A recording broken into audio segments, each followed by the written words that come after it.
are people who pay taxes that live in the Yes. school district or library. So these people Correct. aren't paying those taxes, so there's a nominal Yes. fee for them in lieu of that. Yeah, but we're looking at that whole issue and trying to come up with see if we need to revise the current policy to come up with a more fair solution. I mean, there's not a perfect solution. This isn't anything that's unique to us, though, right? No, No. it's a charter. No. This is a school district library. But it's That's how part of our founded. mission statement. Because it's It's the our wording. charter. I don't think that can change. So, But- what do you mean by more fair? Because I believe, Because we've made, just I adjusted the, like, who can serve it okay, not too long ago. yes, and our understanding is that it was changed. We're looking at that to see if that is the fairest way, and if there's possibly other ways that might be more fair. We're not saying we're definitely saying it's wrong the way it is, but we are looking at it. Well, we can't change the charter of the library. But it's not the charter, it's So- been changed in the past for people who work in the town of Guilderland regardless of their residency. It's been changed for active duty or veterans of the U.S. military. So the policies have been changed. The right? policies Right. have been Okay. changed. So we have policies that offer a discounted rate to people in certain groups. And the Yes. question is essentially, A, are we even allowed to do that? And B, is the policy that we have written the actual policy we're following? Because we think there might have been a disconnect between what was currently written and what we're currently doing. Okay. And then C, if we are able to do this, do we want to additionally perhaps offer a discounted rate to residents of Guilderland who are not part of the Guilderland School District, and because of the way things are lined up, they're not automatically served by a library and have to pay, and do we want to offer them that discount as well? So I think those were the three things we were trying to tie together and figure out. And Tim has gotten a lot of information, and I do what I can, man. we've gotten a lot of information from the school district, that should help us just look at this thing and decide what we want to do. But again, with the holidays, with Thanksgiving, with Christmas, with Hanukkah, with New Year's, I doubt if we're going to have it all done by the end of the year, but Yeah, it there's no shouldn't be rush. much There's longer. no huge rush. Okay. So. Thank you, Barry. All right. Design steering. I just have a Okay. question. Yes. Yes, sorry. Before we get too much into that, so you're saying the mission statement doesn't match the current policies? We're looking into that. Okay, That's what we're concerned that it may not. okay. We're not saying it doesn't. So we may have to change the mission statement, but if there's any sort of policy that has to get kicked to the policy committee. Oh, definitely. Okay. And that's like I said earlier. I'm getting it now. That, So- I said earlier that there was a couple of possible changes that we were two proposed changes right to the initial mission statement that we're going to be submitting to the policy committee. Right, and specifically, the mission statement is very tight and doesn't Yeah. conflict with this at all. It's the first page of the long-range plan also contains a definition of what our community is and the purpose of the plan. It's within that Okay. definition of community that this all kind of came up. Got it. No, we're not just making changes and then No, there's. I'm not, I'm just trying to Yeah, kind no. of piece it all We're together. planning on passing a bunch Yeah, of stuff to the separately, we policy wanna- committee. Well, we do have the town of Guilderland as the place where people work, like they work in the town of Guilderland, as opposed to within the school district area. So that's kind of an interesting way of doing it, because if someone lives in one of the areas that's not within the school district, but is in the town of Guilderland, they work like at their house. We've kind of talked about this, Yeah. that this could result in kind of a inequity between people who live in the exact same neighborhood. Yeah. And we're trying not to, for PR purposes as well as support, we're just trying not to have it so that people who live in the town feel they're being discriminated against and that things are very unfair to them. Again, we're not saying it is, we're just trying to get as much information and to look at it and to, trying to reason it out. I'm just trying to distinguish what Yeah. is within the purview of the long-range plan and the policy committee and separate what Yeah. needs to be handled by which Yeah. group. So I Yeah, think but- specifically for policy, we're looking over the mission statement, and that's kind Okay. of separate. But Yeah. the long-range plan goes into that, and, you know, the discounts, it specifically mentions and what our coverage area is. And ultimately, we want to understand, you know, with our bylaws and everything else, are we allowed to offer these discounts? I don't know I don't recall where the $50 comes from or the discount comes from, you know, are we allowed to, and if we are, That's what I'm wondering, is Yeah, that a policy? yeah. I mean, I've been to your long-range planning. It seems like you guys may have taken a bit of a detour. So, as best you can, you might want to get back on long. It's not to say you can't, help look at this Yeah. later, but it seems like this is kind of policy that we address every couple of years, and you guys may have. which But is since why it it's was since it's discussed in in the Burlington. long-range plan, we, Well, it's in, you know what, it's in the last long-range plan, but it doesn't have to be in the next one. So- and that might be a solution too.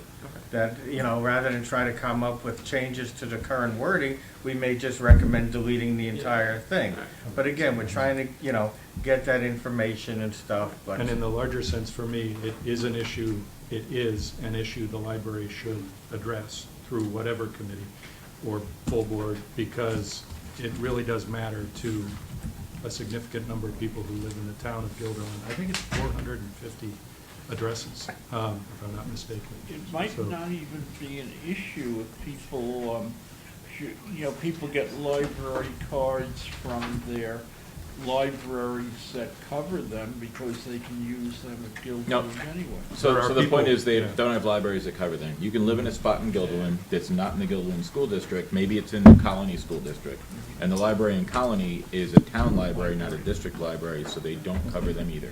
Yeah, there are a couple Yeah. of people over on, was it Kings Road Yeah. that this falls under. Yeah. They have no library to go to, because actually I think they're in Mohonasen School District. So yeah, they're in kind of a really tough Library spot. limbo? Yeah, that's Yeah. exactly what they're in. Although- They have no library that they can go to. And For what it's people worth, near the fee country club at or full the price village is less than the uses taxes. library. So, That seems fair. All right. So Yeah. all right. To those. being Continue. paid. I would just caution. Don't get too far out of your purview, but Correct. continue on. Thank you. Okay. Design steering. Any other questions? Okay. Design steering. Okay, the Design Steering Committee met last night at 4:30, and the kind of major thing before the committee right now is that we're trying to finalize a contract for construction management services between the library and Turner Engineering. And that contract was received about 10, 12 days ago by me, and I sent it on immediately to Chris Lanchanton at Durbin and Ferlazzo, and Chris Broussard at the Tenite Group, which it seems are my general marching orders for contracts, and I'm happy to do that. We have a conference call with Patrick Fitzgerald, who's the lawyer at Durbin and Ferlazzo, scheduled for this coming Tuesday afternoon to get his take on the legal side of the contract.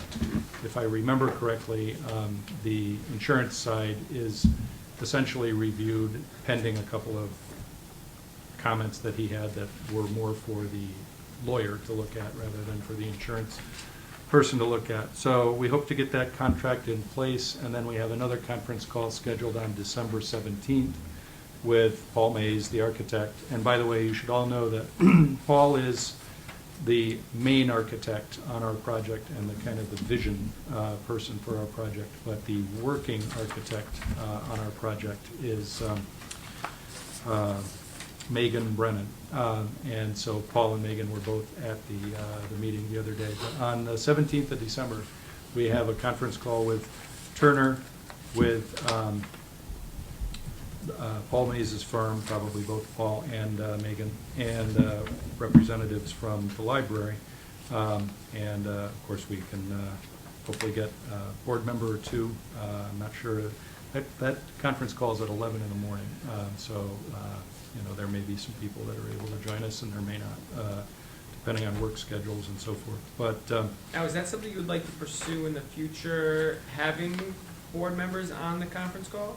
Sure. Yeah, I think, I think honestly that this process is one that frankly requires the involvement of board members. I don't know that I have the legal authority to I mean, I have a sense of what decisions to bring to you guys and what decisions not to bring to you guys, but we're going to need to refine that continually.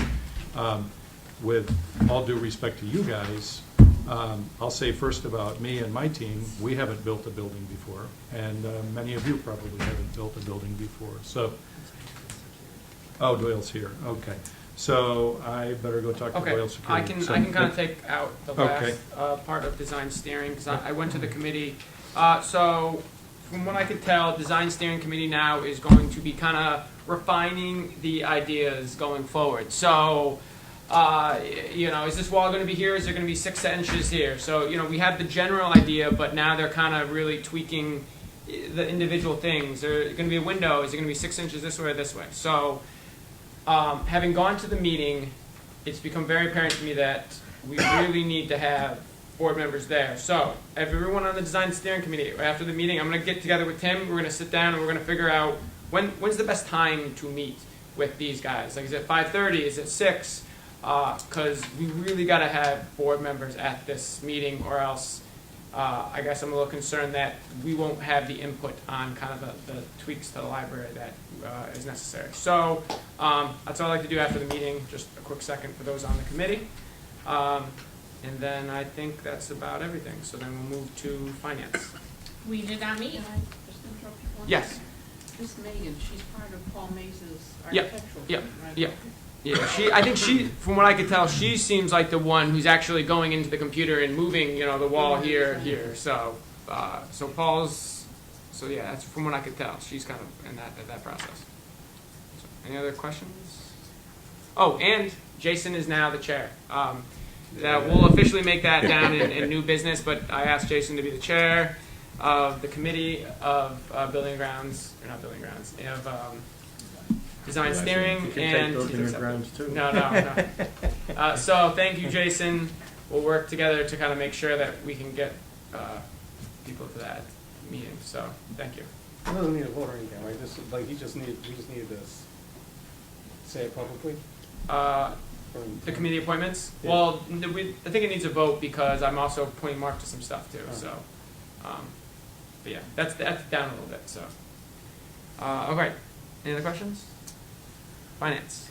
Finance dot meet, audit did, we approved the audit, you guys all approved it tonight, so good work, we're done. Don't forget your next meeting, copying fines, or copying Yeah, costs. So yeah, whatever, yeah. you know, that's just on your docket. That's a thing for, yeah, it's policy and finance kinda, I think we're just looking at it together. Yeah, just I just didn't want to get bumped, you know, Yeah, forgotten yeah. about. So We wanna get the audit out of the way. totally understood and well done. Personnel. Thank you, Carol. Yes. Huge thank you to Phenomenal Carol. Yeah, as the first time I recall, in the entire time I've been here, we've had an audit where there's no like sort of deficiencies or notes. So that's really very amazing. So well done. All right, personnel. Nothing to report after, I think it was just 2 meetings, the union decided to go to mediation. Okay. And we tried to set up some dates, but I haven't heard yet. For those of us who are not familiar, can you kind of bring? I don't think we talked about the process. Can you kind of bring us through where we're gonna? What's the process gonna look like going forward? Okay, normally when you undergo contract negotiations, there's usually a give and take, a swapping of, you know, what we'd like to accomplish in the contract, what the union would like to accomplish. And we did that at the first meeting. At the second meeting, you know, we made some adjustments to our offer. And we're anticipating another meeting with more of the back and forth.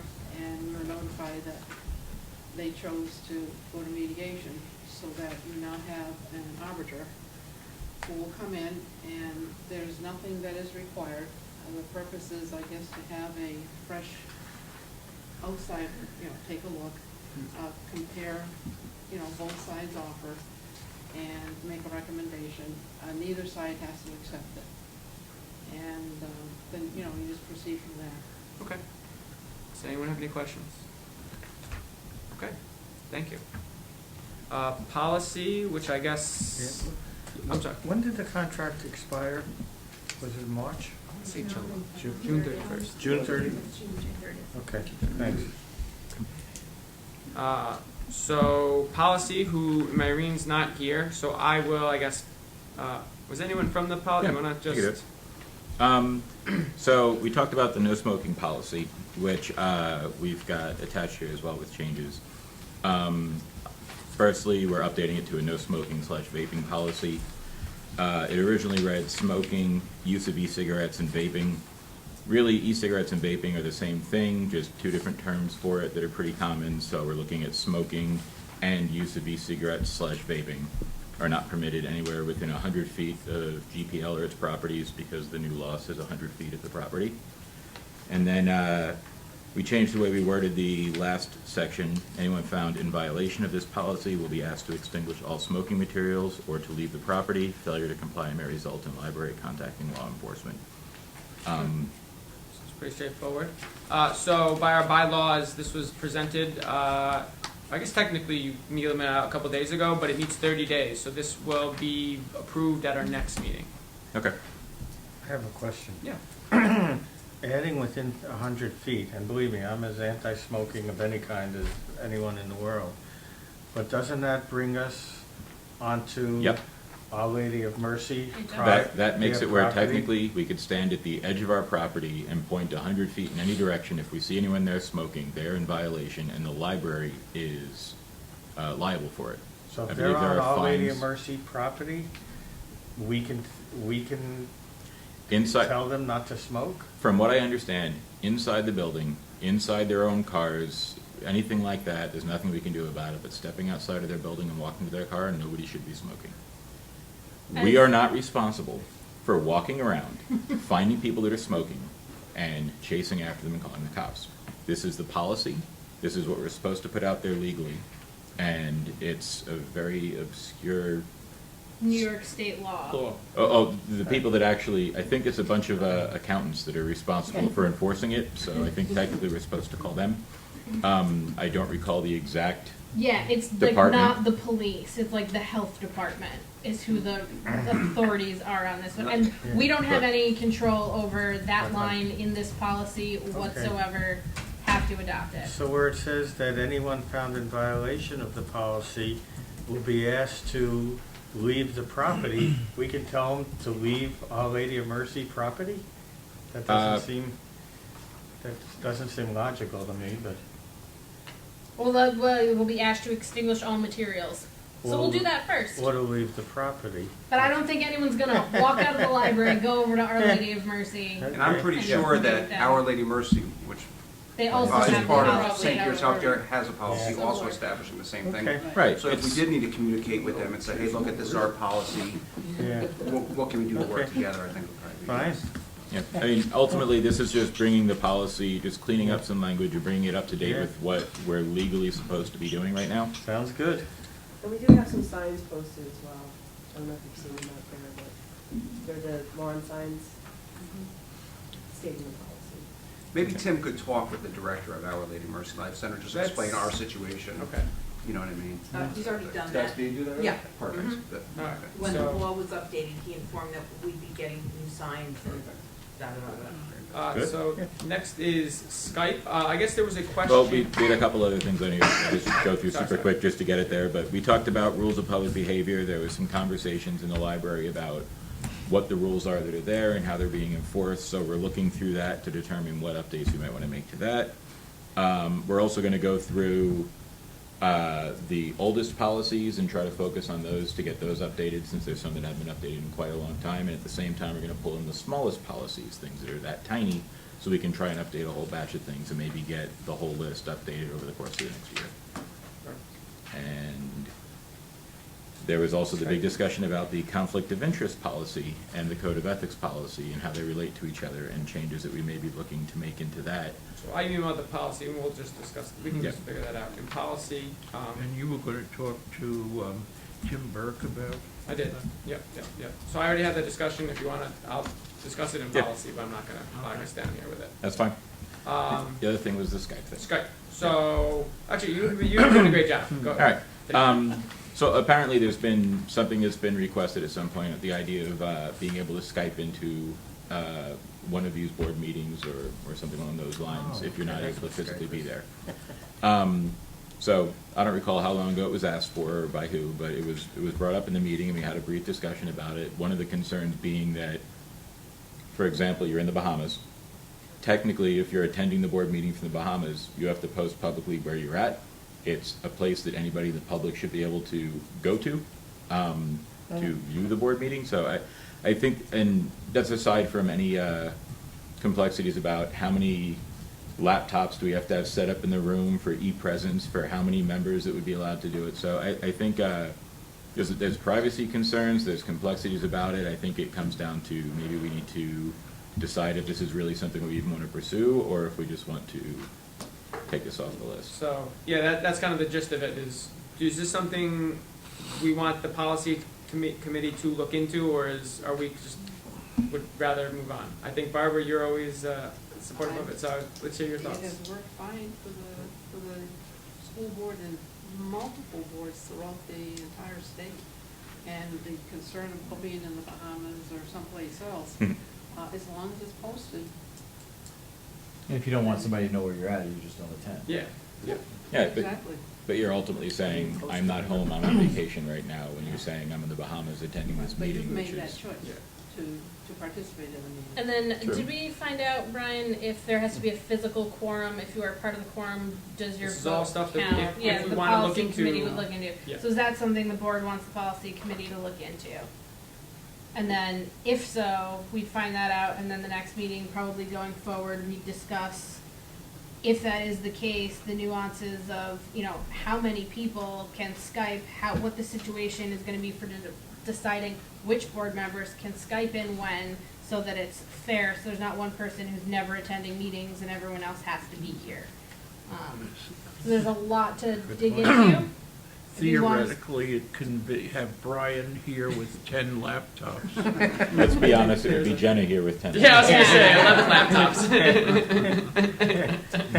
Well, I know that one issue that happens at the school board meetings, that people have said that because they're live broadcasts, that the sound is really affected by all this Skyping. Like it really, it deteriorates the quality of the sound of the meeting quite a bit. So, I know you probably don't like to hear that, but, because you Skype a lot, but, it's So- it's a problem. I don't know if it would be a problem for like a meeting, like our meeting, but that's just something that has been noted. So, does anyone have any thoughts? I mean, I have no problem pushing it on the policy committee if we want to do it, but I hate to make them do more work if we're just gonna come back and say, we don't really want this, so. I just said one more thing. Yes, of course. When you talk to people who have done this in other boards throughout the state, rarely do you have more than one or two people, doing it. Some people want to go on vacation, they just want to be on vacation. And some diehards still want to, be able to hear what's happening and contribute, so.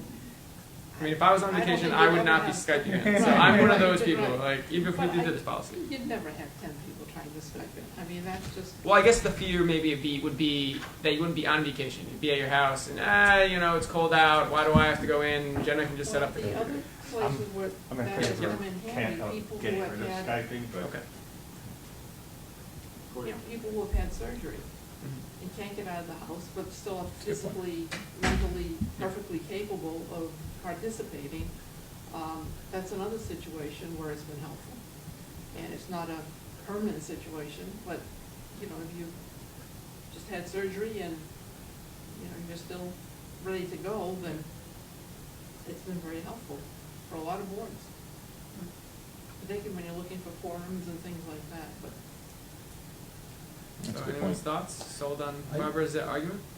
Oh, I think it would be a benefit to have, to be able to use if we need to use it.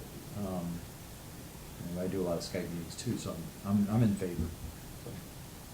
Any other There's a thoughts? question of, can the person Skyping vote at the meeting since they're not? It would all be present? that'd be all looked at the policy committee. All right, policy committee, I guess we'll Yeah. look into it. All right. Two people's enough. Yeah. All right. Take a peek and see what you guys come up with. Thank you. All right, Herb. UHLS. Okay, I didn't see in the minutes, where the ULON agreement was passed at the last meeting. Was there a vote on that? Because I think we have to. I think so. take I mean, it would be in the minutes, right? Like, so if it's not in the minutes, Then we don't accept them. Yeah. Yeah, well, yeah. And I guess I don't, it's been a month, so I forget, but. Yeah. Because Tim is familiar with the ULON agreement and everything. Well, let's discuss it with him after the meeting, and if it has to be put on the next agenda, it will be. Okay, because Yeah, just about everybody else has passed it except the City of Albany Library Board, which is concerned with privacy matters. Because I don't know if we want to, if everybody's seen the ULON agreement or whether, copies should be made. For those who are new, the ULON agreement is our agreement with Upper Hudson, so, which I guess we have to approve, what, like every 3 years, I think? Well, every year, well, it has been every year since I've been there, but this is a 3-year agreement, but it's going to be revisited in 1 year due to concerns for the East Greenbush Library, because it says a term of agreement shall be up to 3 years, but not exceeding beyond December 31st, 2022, and it can be terminated by either party within 180 days of written notice. Because what it is it maintains a comprehensive suite of services to support Upper Hudson Library System member libraries and providing library services for the community.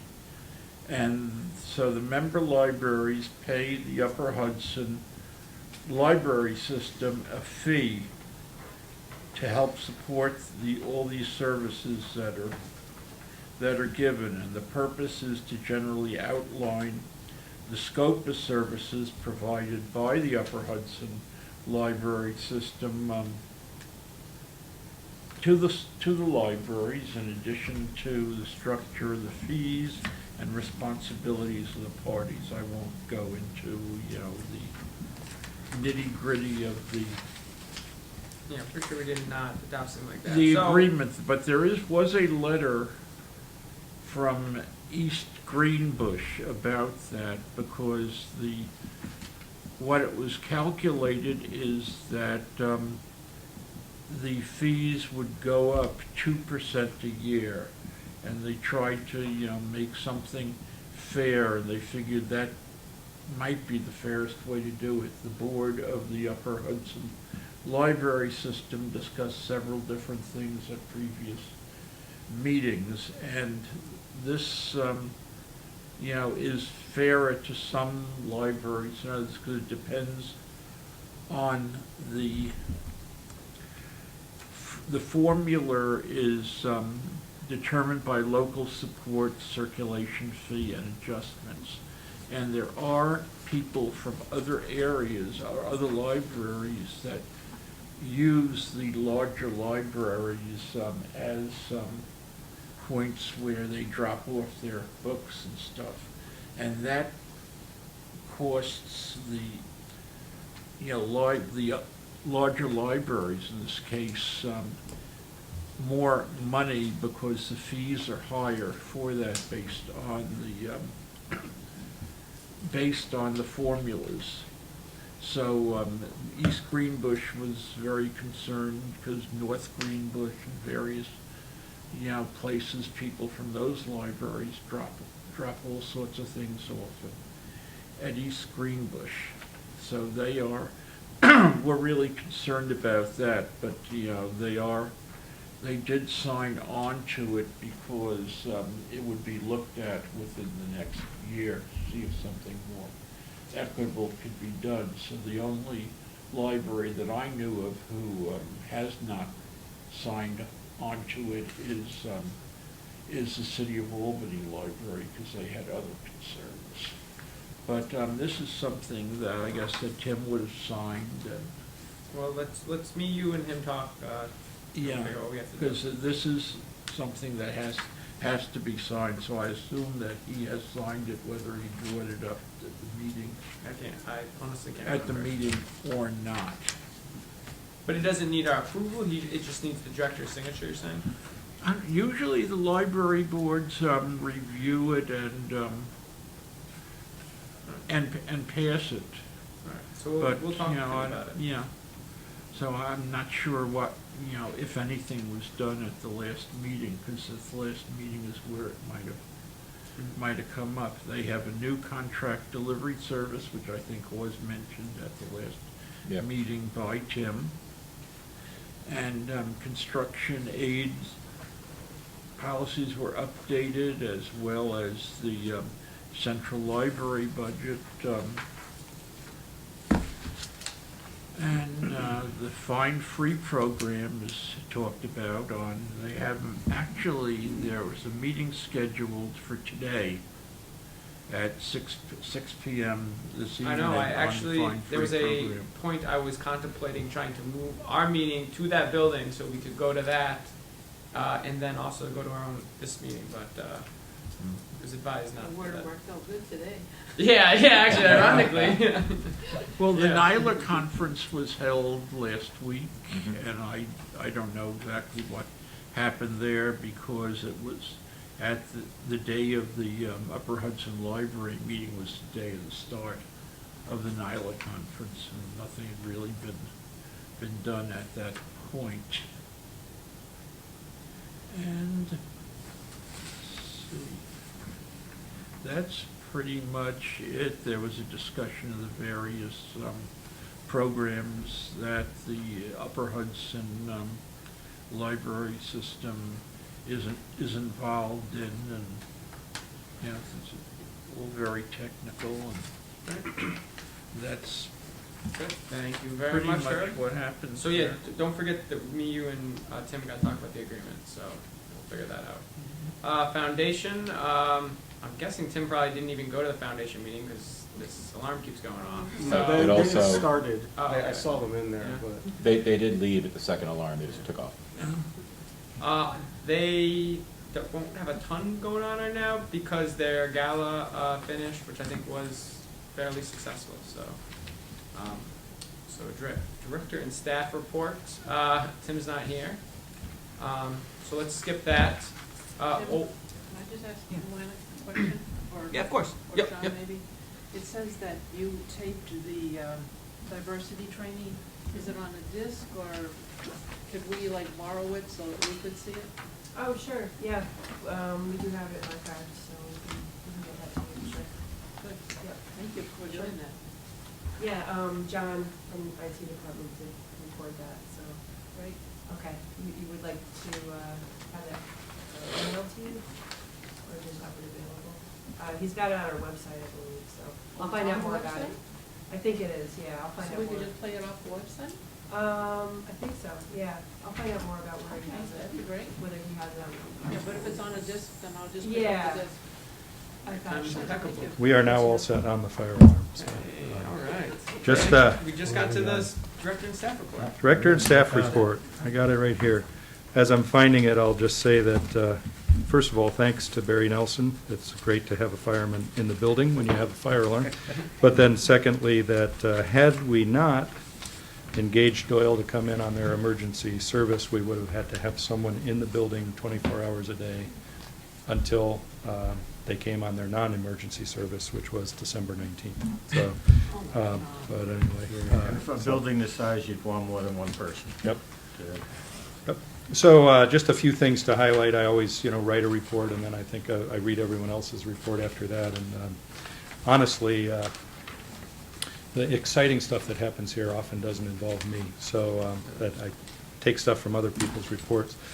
We are very glad to have one of our staff members, Sandy Tabor, back from extended illness.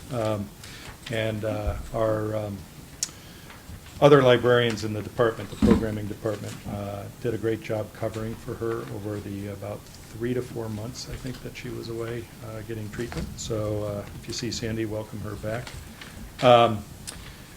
Kudos to Margaret and Carol, who just completed the open enrollment period for healthcare with the employees.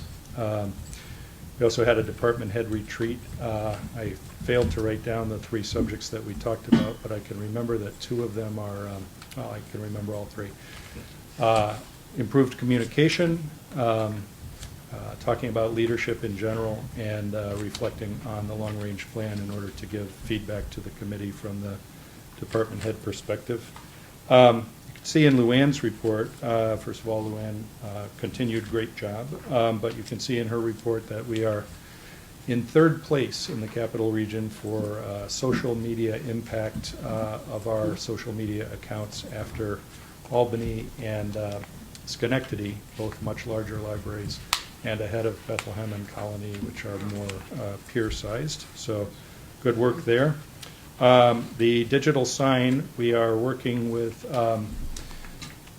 Town Supervisor Peter Barber, who has fielded some complaints about the brightness of the digital sign. So we're working on ways to tamp that down, and you know, obviously to the point where it's still readable, but less distracting to people. And so far, the most promising of the 3 or 4 ways that we can work on that is to actually change the background colors to more neutral colors. I don't know if you've ever, especially recently, driven by and seen a sign with a white background out here, but we've decided to stop using the white because it's just too bright. Let's see. Checking through Phil Berardi's report, always in the top 5 items circulating are the Wi-Fi hotspots and the folding tables. So just keep in mind that a library is not what it was when we were all growing up. It's full of stuff that you can circulate. We have, Jenna is one of them, Jenna and Christina Ronald, 2 functioning notary publics. We thank Jenna for going to the training and learning all about that. And we have 4 more employees studying to become notary publics. We do not charge for notary services. We are investigating right now with the Tenite Group whether we need to buy errors and omissions insurance to cover the library in the event that the notary publics get something wrong. Do you buy their stamps too? We do buy their stamps and such, and we paid for their training. Although some of it came, some of the training came for free through the Upper Hudson Library System. So basically we trained, we had Jenna and Christina get trained, and then Upper Hudson decided to offer training. So we had 4 more staff members join at that point. We had great success, as you'll see in some of the reports, with Halloween programming, including 180 kids for Halloween story time. You'll remember numbers like that that are perhaps the reason we won the referendum. 180 is pretty tight for the Helderberg room over there. Fire code is 212. Fire on my mind, I guess. But Elizabeth Smith and Amy McCarthy were the 2 librarians who did that. And then lastly, I just want to show you a new addition to the library collection. This is a new device called a Wonder Book. So it's a book, and you can also just press a button and the book will be read to you. And it is the newest generation of replacing sort of there are kids' books that combine a CD and a book, and that's a little more cumbersome. These actually, what is that called? It's called a Wonder Book, yeah, and it's very good for kids and grandkids, but it's good for kids who might be temporarily in a situation where they can't have a ton of attention paid to them. Like there's 4 kids in the house, so park one of these kids with a Wonder Book. It's also very good for kids who are learning English as a second language. So we bought about 40 of these the other day. They went online, I think, Tuesday, and I just thought it would be fun to show you guys the latest. So It's that is pre-recorded, I assume, right? It is pre-recorded, yeah. My parents had gotten one for my kids years back where you actually can record it. So they recorded cool. themselves alternating reading pages of the book Cool. for the kids. That's neat. Interesting. Well, we'll God have to forbid. see about those, you know. Oh, I don't know if that's the best idea to leave lying around. Oh, that's true. Yeah. Yeah, you'd have to wipe it, of course, each time, because somebody could put all kinds of, these have to be charged, so we do that at the circulation desk. So some of the Library of Things that we circulate are a little more complicated than the old style of just, you know, stamping the book and here you go. So, And can those be checked out? yeah, yep. absolutely. Would you like to check this one? No, I So- was just wondering, does the charger go with it? No, we just charge them here, so, and I haven't looked at the charging connection. I suppose a person could probably charge it at home, but, Standard USB yeah, it is a or standard, something. yep, so, yeah. So, I guess you can charge it at home as well, so. But we don't remember the old "Be Kind, Rewind" sticker? Yeah. We don't have, we don't have the equivalent expectation. That brings it back a bit. Oh, yeah. That's, Alright, any that's my questions for report. Tim? Barry? Yeah, on the maintenance report, Okay, the sixth bullet, I'm assuming that word should be heat pumps. that is correct. Okay. That was an unfortunate typo. And I'm not about to say it, so, but as long as that is the correct, and that will get corrected, so Yes. I'm happy then. Did you sign the Elon agreement? I frankly cannot recall. I believe I did. I don't know if anyone else. Because I don't think the board has voted on it. Well, So then, that's something we have to do at the next meeting then, I guess. Okay. Well, we'll talk about it. Yeah. Mhm. Okay, put it on the agenda.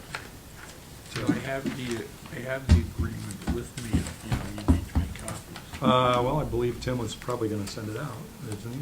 Tim Burke.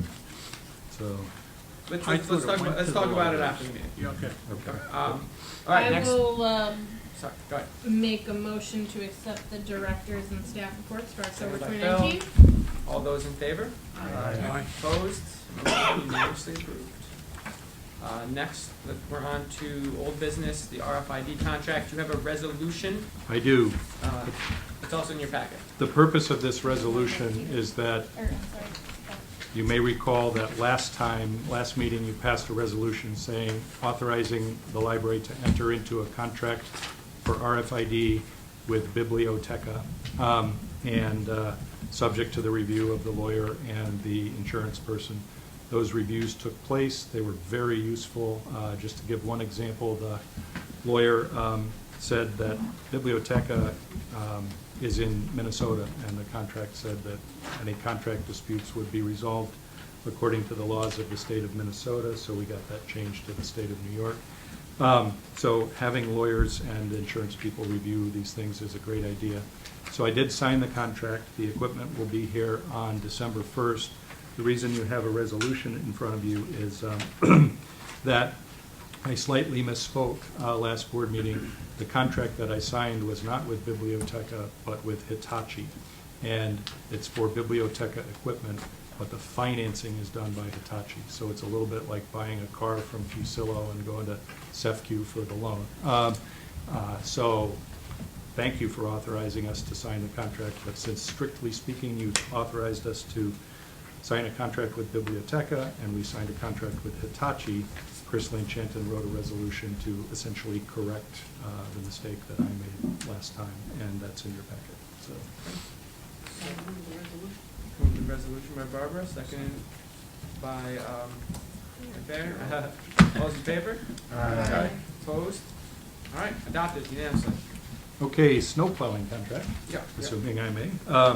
So for the fourth year in a row, we have signed a contract with Erno Enterprises to take care of our snow plowing needs. We had to do this relatively quickly because, as you know, there were two plowing events within the last 7 or 8 days, and winter has started a little bit early. Anticipating that you would want us to have that contract reviewed by the lawyer and the insurance person, we went ahead and did that. And our insurance broker recommended that there be additional coverages in the contract. And those coverages cost a pass-through cost of an extra $500. So instead of a $4,200 contract, we had a $4,700 contract. The contractor himself did not think much of the insurance recommendation and pointed out that lots of larger companies, including Our Lady of Mercy across the street, which has people using walkers and wheelchairs and so forth, does not have coverage that extensive. But I needed to get snow plowing in place because winter was here, and so I just went back to the vendor, the insurance broker, and said, here are the objections being raised by the contractor. he's certainly willing to add these coverages. It's gonna cost us $500. Are you sure that you're recommending this? You know, I got public money here.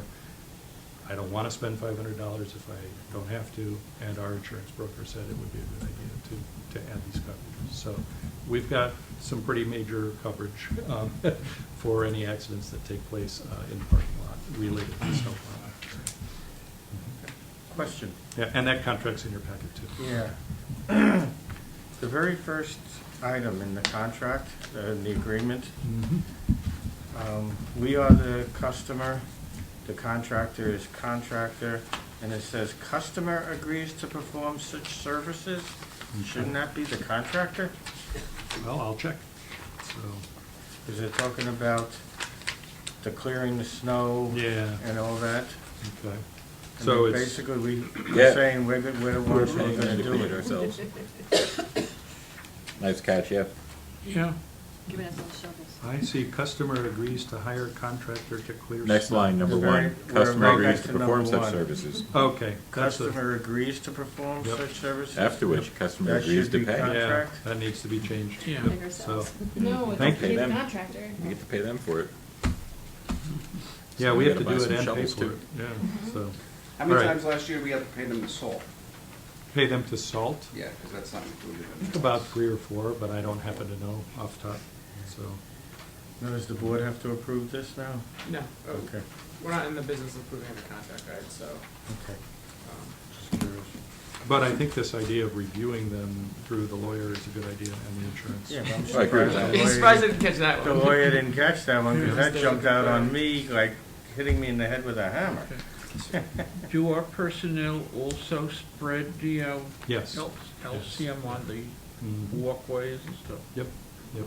Yeah, a lot of times you have to do that 10 times in the evening or something, you know, during a freezing rain. If I or- recall, we upped that budget last year in the finance committee. That was part of the line increase for building Yeah. and I grounds. think you're right. Yeah, I remember that. It's a good thing we did. Because we were Go doing a lot finance. of it ourselves here, Mhm. you know, buying the supplies ourselves and our staff doing it rather than having them come in and do it. But I think for a lot of the major stuff, there were a few. So the calcium we buy from the snow remover and our people put it down, or what? I don't know where we buy it, Herb. I Because it assume says we- additional calcium will be $1. Yeah, no, that's That's what they do, if they right? do That's what we it. do. Yeah. We also buy our own. I think so. we buy it from Robinson Ace Hardware. Oh. Alright, let's, if you have additional questions, you can talk to Tim separately. We're not, I don't think we should spend our time, going through the contract line by line. But certainly if you have concerns, bring it up to Yeah, Tim. no, that one was just a major one. Yours was a Sorry. big one, yeah. We're in a hurry. Okay, so committee appointments. So can you pass that out? So Mike's resignation, and left some committees. I had to shuffle some stuff around. So now basically it's all the same. The only big difference is you will notice the design steering committee has always been an ad hoc committee with members of the staff and public attached to it. I don't recall us ever actually appointing those members. Maybe we did at one point. This officially puts them on to the record. So it's quite clear that they are non-voting members as according to our bylaw, but their expertise is beneficial. So I don't think you'll notice really any changes. But other than the big one being Jason, now you're chairing that committee. So yeah. So is there a motion to approve the committee assignments? Carried. Second by Phil. All those in favor? Aye. Opposed? All right, adopted. Minutes of the regular business meeting, our last meeting. Anyone have any concerns? Nope. Any problems? All right, motion to approve these? Nope. Peter? Second by Jason. What's up? Sorry, nothing, sorry. Peter? Well, Wait, Jason, I wasn't Jason has here. to Ah. abstain. I'll do That's second. just, And Seconded by Caitlin. Peter's got the motion. All those in favor? Aye. Aye. Approved? Or opposed? All right, none approved unanimously. With 3 abstentions. Got it, thank you. All right. Okay. Next is, executive session. So I'll entertain a motion to enter into executive session. Before that motion, I just wanted to say one thing about the foundation that I didn't get to say because I was out of the room. We had 3 fire drills tonight, and There weren't foundation. drills. I'm sorry, fire alarms. And Barry, you really need to move to New York and become an editor. But the foundation responded very well to all of them, but I just want to call out employee Beth Rienti because while they were standing out there in the parking lot, she was slated to give a presentation to the foundation, and she did that. And that's just an incredible use of time, volunteer foundation time and Beth's time to accomplish goals even though they're out in the parking lot. So that's cool. Yeah. That's it. That's the car. Okay, motion to enter into I'll entertain a motion to enter into executive session to discuss the resignation of 2 employees. Appointment. Appointments, the appointment of 2 employees. So moved. Second. We'll do, I've got Peter and okay, Herb. Peter and Herb, good. Peter first. Yes.